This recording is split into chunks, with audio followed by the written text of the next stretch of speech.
వికారాబాద్ జిల్లా పరిగి మండలం రంగంపల్లి వద్ద నేషనల్ హైవేపై రైతులు ధర్నా చేపట్టారు. వ్యవసాయానికి నిరంతర విద్యుత్ సరఫరా చేయడంలో అధికారులు విఫలమయ్యారంటూ మండిపడుతున్నారు. అర్ధరాత్రి 1 గంటకు విద్యుత్ సరఫరా చేస్తే పొలాలకు ఎలా నీరు సరఫరా చేయాలంటూ ఆందోళన చేశారు. ధర్నా చేస్తున్న విషయం తెలుసుకున్న పరిగి ఎస్ఐ రంగంపల్లి అక్కడికి చేరుకుని రైతులను సముదాయించారు. ఇలా హైవే రోడ్డుపై ధర్నా చేయడం కరెక్ట్ కాదని సూచించడంతో రైతులు ధర్నా విరమించారు.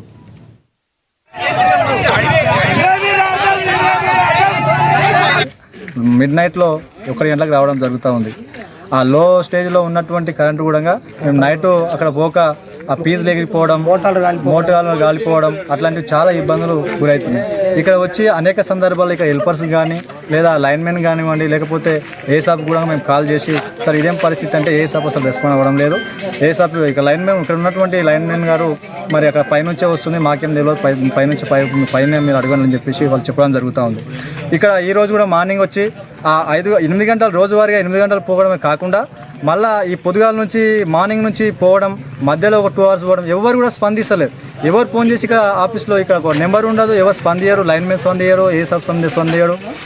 వేసుకున్నటువంటి చిన్నకారు రైతులు మేము అందరం కూడా 1 ఎకరా 2 ఎకరాలు కూడా పరలేనటువంటి పరిస్థితి ఇక్కడ గురవుతూ ఉన్నది. మరి పొద్దుగాలు వచ్చి ఇక్కడ వచ్చి మేము ఏసాప్ కూడా ఫోన్ చేస్తే ఫోన్ చేసినాం, మార్నింగ్ వచ్చి ఏసాప్ ఫోన్ చేస్తే ఎవరు రెస్పాండ్ అవుతలేదు. పైనుంచి వస్తుందా, మేమేం చేద్దాము, పైన చెప్పుకోండి అక్కడ చెప్పుకోండి అని చెప్పడం జరిగింది. అది ఇక్కడ శాంతియుతంగా గత 2 నెలల నుంచి కూడా ఇక్కడ కూడా కరెంటు మాకు కరెక్ట్ లేదు. వీళ్ళు ఏం చేస్తారు అంటే మాకు కరెంట్ ఎందుకు వస్తలేదంటే మాకు పైన నుంచి వస్తలేదు, ఇది వస్తలేదని ఏదో సాకులు చెప్తున్నారు. లేదు మేమేం చేయలేదు, మాకు అది పోయింది ఇది పోయింది, మేము ఇది చేసినాము, ఆ ట్రాన్స్ఫార్మర్ మీ ట్రాన్స్ఫర్ ఈ బూట్ అని చెప్పుడు తప్ప ఎక్కడ కూడా స్పందిస్తలేడు. కాబట్టి ఇక్కడ కూడా మేము ఏం చేసినామంటే పొద్దున నుంచి ఇక్కడ వస్తే ఇప్పటివరకు ఏ సార్ రాలేడు. మాకు చెప్పినాం రాండి సార్ మీరు మీకు వచ్చి ఏంది మా సమస్య ఏంటండి, అసలు ఏంది ఇది మాకు చెప్పాలని చెప్తే ఇప్పటివరకు ఏ రాలేడు. ఒక లైన్మెన్ లేడు, ఎవరు లేరు. ఇడికి మొత్తం తిరుగుతున్న పొద్దున 8 గంటలకు వస్తే ఇప్పటివరకు ఏ ఒక్కరు కూడా స్పందిస్తలేరు అధికారులు కూడా. మేము శాంతియుతంగా కూడా ధర్నా చేసినాం.